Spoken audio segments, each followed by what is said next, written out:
Did 27 years in prison, been out 8 years. I'm going to tell y'all the time when I really realized that God had gotten a hold of me in the prison system. Now, many times as a little girl, my aunt had taken me to church and the preacher had prayed over me, and there was times I've said the salvation prayer. So, we all know that it's a process, and, it takes some time for the sanctification part. But when God had really got a hold of me in prison, I believe it was that time when I told y'all that I tried to come on to the lady in church, and when she had prayed, I know that something in me had shifted, even though I was still doing what I was doing. Like, I was still doing the sexual activities. I was still involved with certain things. I was still doing what I used to do because, I was still going through the process. But I'm going to tell you something.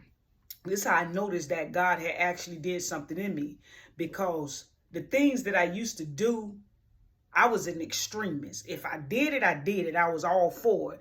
But then I found myself hesitating at some things, like, when you have a girlfriend in there, and you know what comes with being in a relationship. You intercourse and this, that, and spending time. Okay, this one I realized that he was really breaking some things off me. Okay, so one day, the girl that I was talking to, we had a good dorm. We had a good officer in the dorm. And when you have a good officers in your dorm, that means that, hey, your girlfriend could come in, they could chill, they could do your hair, they could come to your bed or come to your room, and you was just free to do whatever you needed to do. You could free go in the trap, and the trap was when, you go in one of the rooms or go somewhere to do what you do with your girl while somebody look out. So anyway, we had a good officer in the dorm, and this officer was cool. So when the officer is cool, you ain't got to too much worry about getting caught, because this officer, when they cool, they ain't gonna walk. They just come to do they 8 and hit the gate. They ain't worrying about nothing you doing, long as you ain't fighting, long as you ain't cutting each other up, or long as you ain't being blatantly disrespectful towards them, where it brings attention to the dorm or to them. So anyway, bam, we got a good officer in the dorm. So the girl that I was with, she was like, oh, y'all got officer such and such. I'm going to come in the dorm tonight after child.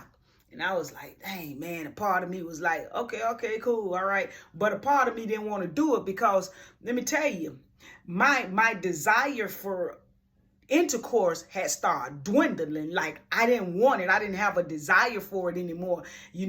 As a matter of fact, I just wanted to be friends. I didn't even want the relationship no more, but I didn't know how to tell her. So this is a different situation. This ain't the situation where I was with the woman and had to tell her that, I wanted to be with God. This when God first started doing the work in me. I've had several girlfriends. So, anyway, so we go to child, and she was like, okay, I'm going to go back to the dorm, and I'm going to go ahead and get, my change of clothes and this and that, and I'm gonna come to your dorm. Now, no, she can't spend the night, but I'm saying they come and they act like they live in the dorm, and you take showers together and this and that. You just act like you out there in the free world, man, because that's how it is with the cool officers. So anyway, she got to change of clothes. She came. She was like, she told me, she was like, let's jump in the shower, And I was like, man, nah. I was like, you go ahead on. I'm gonna shower later on tonight. She was like, yeah, but we always shower and spend time in the shower, because the shower is like the more secluded place for when you wanted to do your little intercourse and stuff. Because other than that, you're going to be in the bed area doing it. People could see unless you put a little sheet or something over there. Like you could put your little curtain or something like this, your bed. So you put a little curtain like this right here. So it blocks you off. You hang your little sheet right in the bunk, so it blocks you off from people being able to see you back there, right? So anyway, she was used to us like taking the shower and holding down the good shower, because they had a handicap shower in there where they had them big benches at where, you could sit down, lay down, or whatever you do. It had a big area. So, she wanted to go in there, and I'm like, nah, man, in my mind, in my spirit, in my heart, I'm like, man, I ain't feeling this. This ain't what I want to do. So I was trying to, navigate around the situation, trying to, like, nah, man, let's go watch the game, man.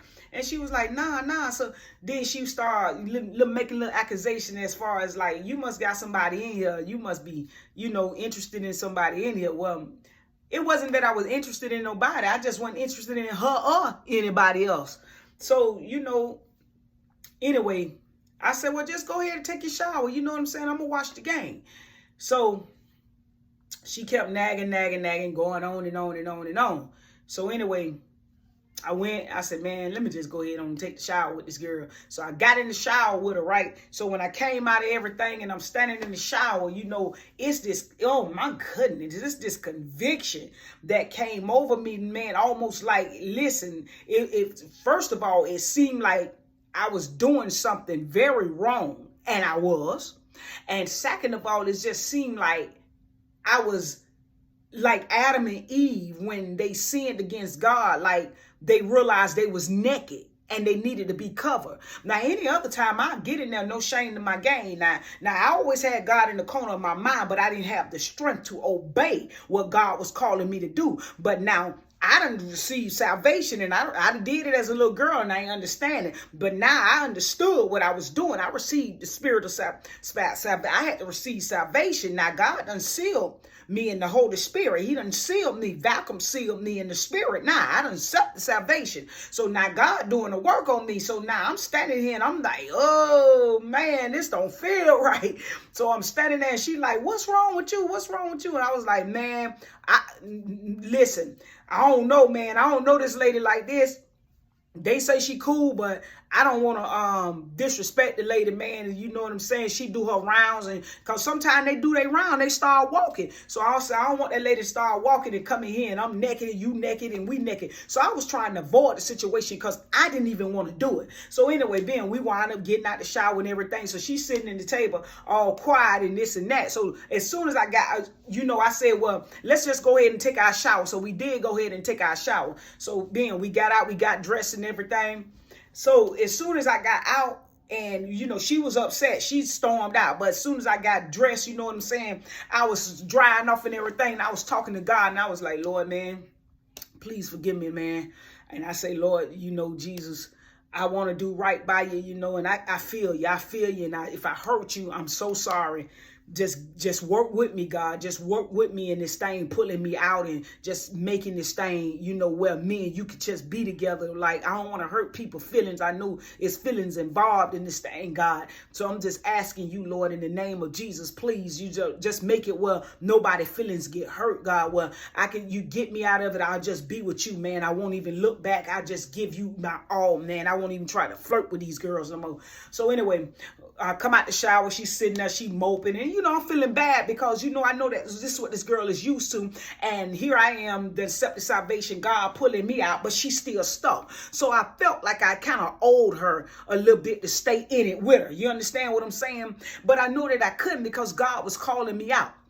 So anyway, you know, she wound up going to the dorm, and when she was like, I'll just see you tomorrow. So, you know, it's just a peace swept over me. And I know then that God was doing the work in me. Now, I'm not going to say that I stopped doing it all together then and there. I didn't, because there was other instances I had relationships, even to the point of I, you know, had messed with a woman that was engaged when I had gotten out, you know, and so at that point, it was just like I was losing interest. It's like every girlfriend that I would talk to, anybody that I would flirt with, it's like I'll flirt, but then I lose interest. I couldn't keep it up. Like I couldn't keep my mind there. It was like it just wasn't right for me anymore. But you know, that's how it is when God start pulling you out and start doing that work in you, man. The things you used to do, you just can't do it no more. It's like he takes the sting off a lot of the stuff that you were so wrapped up and hooked up in. And I just thank God to this day right here that I'm saved and I'm set free, and that when I get up in the morning, I don't have to worry about being entangled with the yoke of bondage or sin. When I get up in the morning, I thank God that I can roll over and I can just pray, and I can just, oh my goodness, that I can get in that place with God with no distraction.